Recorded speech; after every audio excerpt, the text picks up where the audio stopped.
Think about helping your child or a younger sibling with their college applications. Now, imagine telling them that the career path they've studied for might be largely automated by the time they graduate. How do you even begin that conversation? Welcome back to Unstruct AI. Today, we're diving into a potentially seismic shift in the job market facing the graduating class of 2025.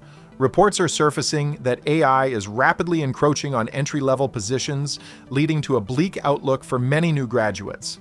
I'm Sam Kokoro, and joining me are two leading experts in this field.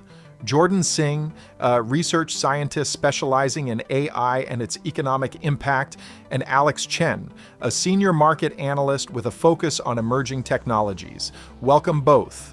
Thanks, Sam. Glad to be here. Thanks for having me, Sam. Jordan, let's start with the data. The New York Fed is warning of deteriorated employment prospects, and the jobless rate for new grads is ticking up. What's driving this trend? Right, Sam. The data paints a concerning picture. We're seeing a confluence of factors, but the primary driver is undoubtedly the rapid advancement and deployment of AI, particularly in sectors that traditionally absorb a large number of entry-level grads, such as finance and computer science. Companies are increasingly adopting AI-powered tools to automate tasks previously handled by junior analysts, programmers, and even customer service representatives. That's true, Jordan, but it's not a uniform picture. While AI is certainly displacing some roles, it's also creating demand for new skills and specializations. The challenge is whether the graduating class of 2025 is equipped to meet that demand. Alex, can you elaborate on those new skills? What are employers looking for in this evolving landscape? Absolutely. It's not just about being able to code or analyze data anymore. Employers are prioritizing individuals who can work with AI, understand its limitations, and leverage it effectively. This includes skills like prompt engineering, AI model evaluation, and ethical AI development. Furthermore, soft skills like critical thinking, communication, and creativity are becoming even more valuable as they are difficult for AI to replicate. I agree with Alex that new opportunities are emerging. However, Anthropic CEO Dario Amodei's recent warning is hard to ignore. He suggests that AI could eliminate half of all entry-level white-collar jobs in the near future. That's a massive displacement. Half? That's a staggering figure. Jordan, what's the basis for that prediction? Amodei's warning stems from Anthropic's internal research on the rapidly increasing capabilities of AI models. They're observing that AI can now perform many entry-level tasks, such as document summarization, data entry, and basic customer support, with a level of proficiency that rivals or even surpasses that of human workers. But here's the thing, Jordan. Predictions like that often fail to account for the dynamism of the market. When automation eliminates certain jobs, it frees up human capital to focus on higher value activities. We saw this with the advent of computers, and we're seeing it again with AI. Mark Cuban even pushed back on Amodei's comments recently, arguing that AI will ultimately create more jobs than it eliminates. He points to historical examples like the rise of the personal computer, which initially caused displacement, but ultimately led to a boom in new industries and employment opportunities. That's a valid point, Alex. However, the speed at which AI is advancing is unprecedented. Previous technological revolutions unfolded over decades, giving workers time to adapt and acquire new skills. AI is disrupting the job market at an exponential rate. Moreover, the types of jobs being affected are different. AI isn't just automating manual labor, it's impacting knowledge workers who were previously considered relatively safe from automation. Let me bring in someone who's living this reality. We have Sarah Thompson on the line, a recent computer science graduate from a state university. Sarah, what are you seeing in your job search? It's tough, honestly.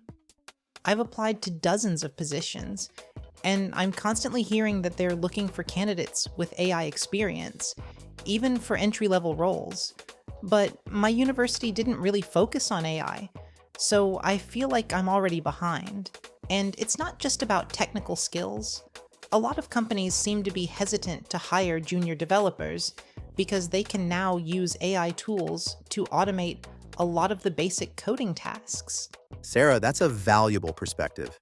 It highlights the urgent need for universities to adapt their curricula to incorporate AI-related skills. Are you seeing any efforts in that direction? Some universities are starting to offer AI courses and boot camps, but it's not widespread yet. And even then, it feels like we're playing catch up.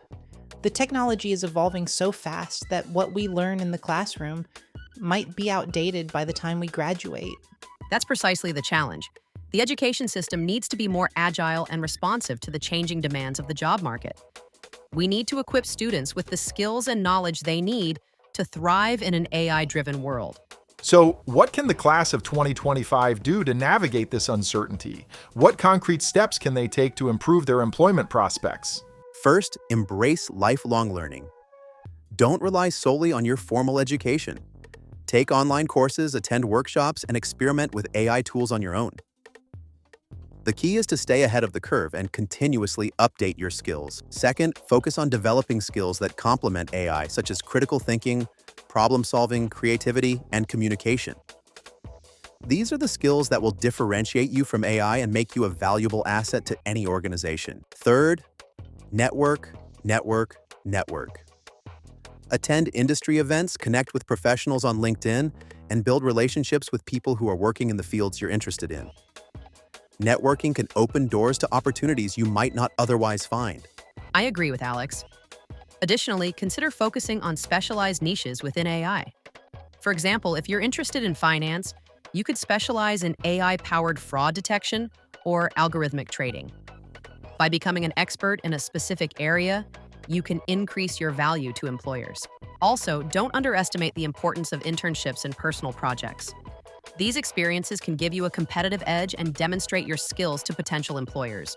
Those are all great tips, but I think it's also important to acknowledge that this is a systemic issue. It's not just about individual graduates adapting. We need broader policy changes to address the potential for mass unemployment. Things like universal basic income, retraining programs, and investments in new industries could help to cushion the blow and ensure that everyone benefits from the AI revolution, not just a select few. That's a crucial point, Sarah. It's not just about individual responsibility, it's about creating a more equitable and sustainable future for everyone in the face of technological disruption. Jordan, Alex, Sarah, thank you for these invaluable insights. It's clear that the class of 2025 is facing a unique set of challenges, but with proactive adaptation and thoughtful policy interventions, they can navigate this evolving landscape and build successful careers. My pleasure, Sam. Thanks for having me. Thank you. We'll be right back after a quick break. This episode was brought to you by Unstruct AI, creating the most trusted AI news analysis platform, where we transform any topic into balanced, multi-perspective conversations with expert analysis in under 10 seconds. Welcome back to Unstruct AI. Before we go into the close, I want to ask, how do you see this playing out over the next few years? What are your predictions? I think we'll see a bifurcation of the job market. On one hand, there will be high-skilled, high-paying jobs for individuals who can work effectively with AI. On the other hand, there will be low-skilled, low-paying jobs that are difficult to automate. The challenge will be to ensure that there are pathways for workers to transition from the low-skilled to the high-skilled sector. I'm more concerned about the potential for widespread unemployment and social unrest. If AI eliminates a large number of jobs without creating enough new ones, we could see a significant increase in inequality and social instability. That's why it's crucial to have robust social safety nets in place to support workers who are displaced by AI. I think it's important to remember that AI is a tool, and like any tool, it can be used for good or for ill. It's up to us to ensure that it's used in a way that benefits everyone, not just a select few. That means having open and honest conversations about the potential risks and benefits of AI, and working together to create a future where everyone has the opportunity to thrive. A really crucial point. Thank you all for your thoughts.